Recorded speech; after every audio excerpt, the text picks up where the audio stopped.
Aujourd'hui, j'organise une dégustation, en fait un dîner, mais qui est précédé d'une dégustation de 6 vins.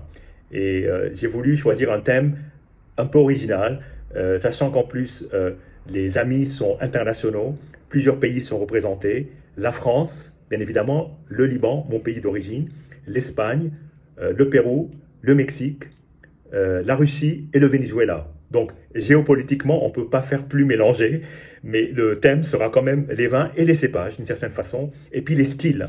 Alors, l'idée de cette dégustation, c'est de faire 3 paires. Donc, pétillant, blanc, rouge. Alors, sur les pétillants, j'ai choisi 2 vins.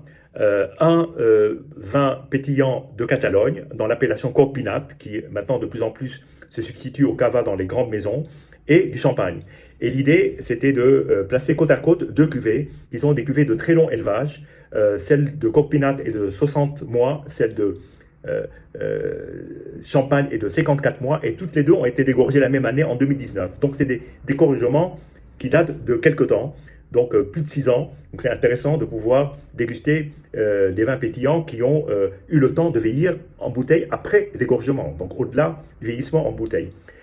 Donc 2 grandes maisons, Rascara, qui est une maison confidentielle très peu connue, et Aiguille avec la fameuse cuvée Brut Grand Cru, qui est un assemblage de 3 cépages, la cuvée Rascara étant un 100% de Xarel-lo. Ensuite, place au Chenin Blanc sur les vins blancs.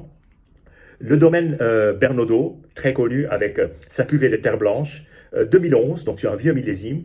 Et puis la Calma, qui est un Chenin Blanc qui est fait en Catalogne, d'un domaine qui s'appelle Rafut das Caus, qui est un domaine que j'ai eu l'occasion de présenter ici. Donc 2 Chenin Blancs, lui 2015 et donc Bernaudot 2011. Et enfin, pour finir, 2 rouges, je dirais cépage bordelais.